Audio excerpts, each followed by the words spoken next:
Monte Carlo, the most psychologically challenging race on the F1 calendar, and the one everybody wants to win.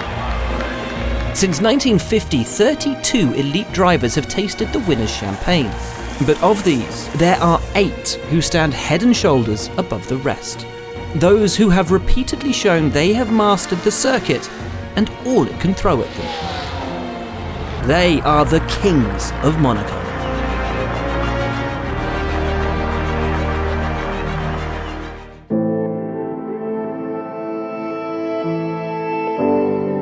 In 1956, Stirling Moss asserted his authority from the very beginning of the race in his Maserati. He lapped most of the field and beat the mighty Ferrari of Juan Manuel Fangio, taking the checkered flag with a remarkable drive. His second win would come 4 years later. Moss qualified on pole in his Lotus, and though he initially slipped behind, would go on to win the 100-lap race by over 50 seconds with an immaculate performance, and in doing so claim Lotus's first win in Formula One. In 1961, the man known as Mr. Motor Racing became the first driver to win consecutive races in Monaco, and with one of the greatest drives of all time, fending off the more powerful Ferraris of Phil Hill and Richie Ginther in an underpowered Lotus. The immense tussle between Moss and Ginther over the last 25 laps saw them both dip under their qualifying lap times by 3 seconds as they raced as perfectly as anyone could. Moss was special, and Monaco was the perfect place for him to show it.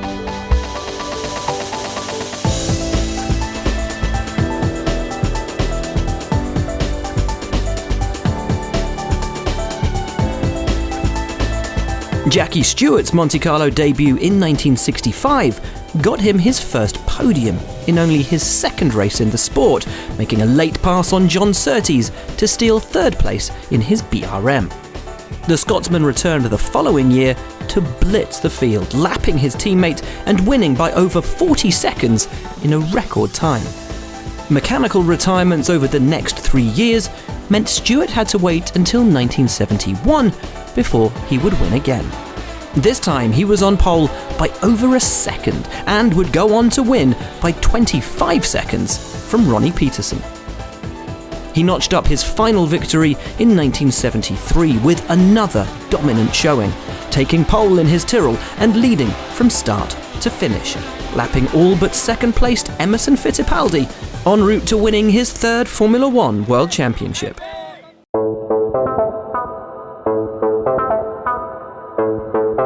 Lifelong Monaco resident Nico Rosberg is one of just 4 drivers to have a hat-trick of consecutive wins in Monte Carlo. His first coming in 2013. Planting his Mercedes on pole position, Rosberg streaked away as the lights went out, controlling the race and leading every lap, despite 2 safety cars and a red flag. His emotional victory came 30 years after his father Keke had done the same thing.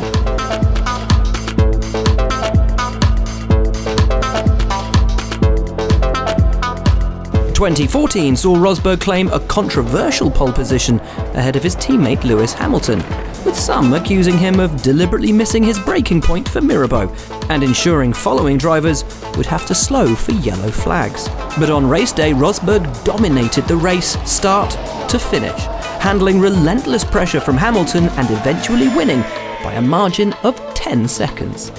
Rosberg's third victory came under somewhat different circumstances.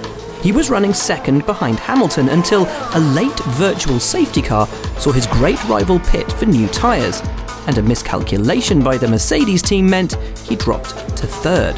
Rosberg then held off Sebastian Vettel's Ferrari to claim a third and final victory on the same streets upon which he'd once walked to school.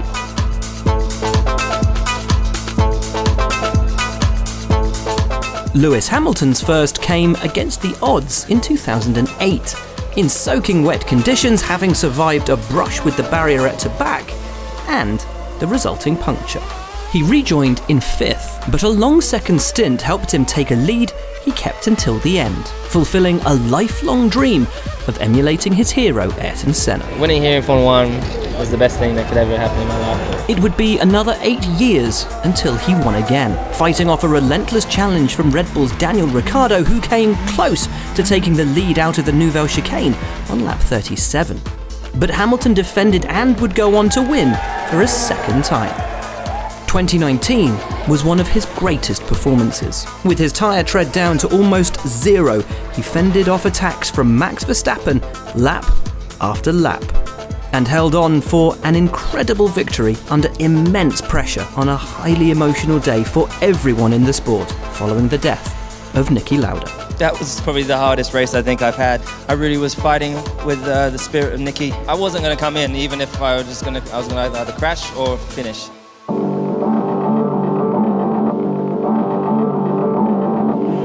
Alain Prost's maiden Monaco win in 1984 was his first for McLaren.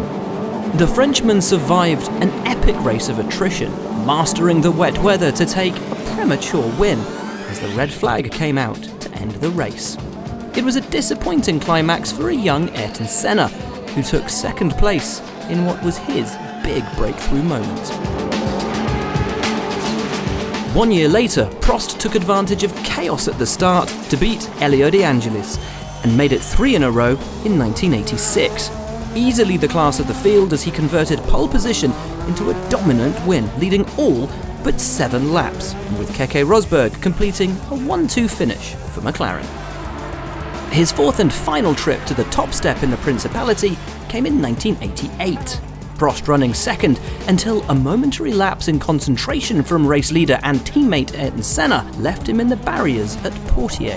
Prost made the most of it and sealed a 4th win around Formula One's most famous circuit. I was quite happy when Ayrton had this problem, but that's part of the game, must be honest.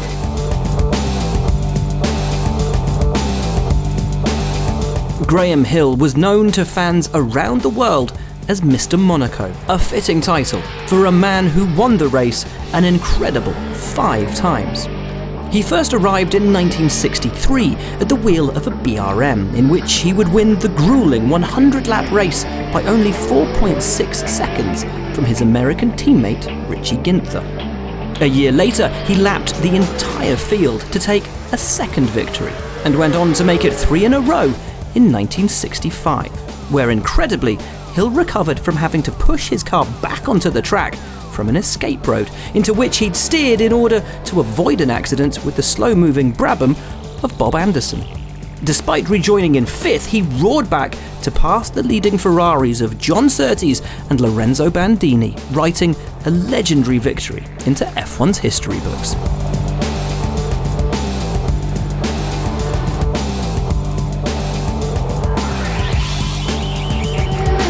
He earned another win in 1968, finishing just 2 seconds ahead of Richard Atwood, and his 5th and final win, both in Monaco and in Formula One, came in 1969.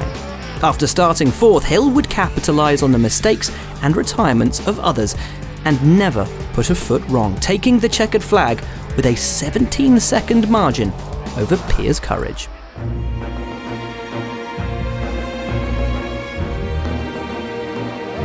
Michael Schumacher equalled Hill's record.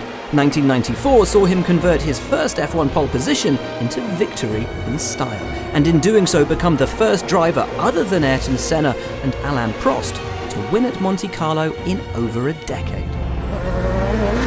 He would continue to demonstrate his prowess around the legendary street circuit, taking victories every other year from 1995 onwards.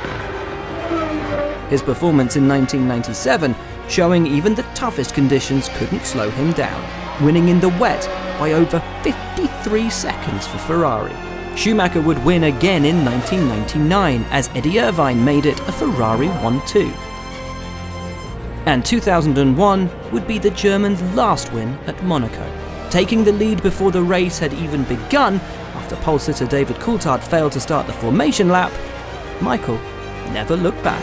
I don't know what is so special. I certainly love that circuit. I've always found it easier to find my setup, to throw around the car through the corners. But you have to be lucky to some degree as well.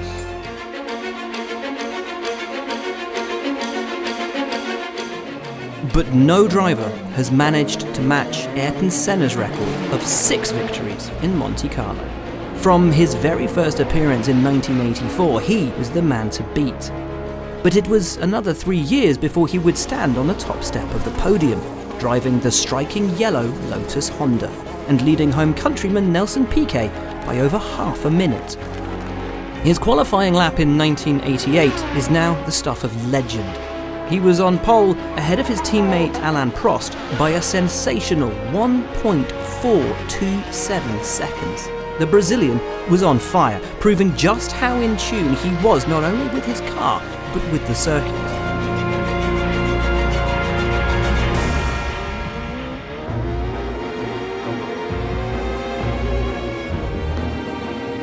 A crash in the race, though, handed that victory to Prost, but his redemption came the following year, beating his arch rival by 52 seconds in 1989, despite losing both first and second gears in the closing stages, and kicking off a streak of 5 consecutive wins. 1990 was peak Senna, as he earned a coveted Grand Chelem of pole position, race win, fastest lap, and leading every lap. 1991 was a 4th victory from a 5th pole position, and the following year he would win again, this time by valiantly defending from the superior Williams of Nigel Mansell, and using every ounce of his skill to position his car perfectly and keep the Briton at bay. As they crossed the line, the pair were separated by just 0.215 seconds. Fittingly, Senna would also win his final race in Monte Carlo. In 1993, he crashed in practice and damaged his thumb, but recovered well enough to qualify 3rd. On race day, Prost was given a penalty for jumping the start, before Schumacher's engine gave way on lap 33, leaving the faultless Senna to cruise home and create history.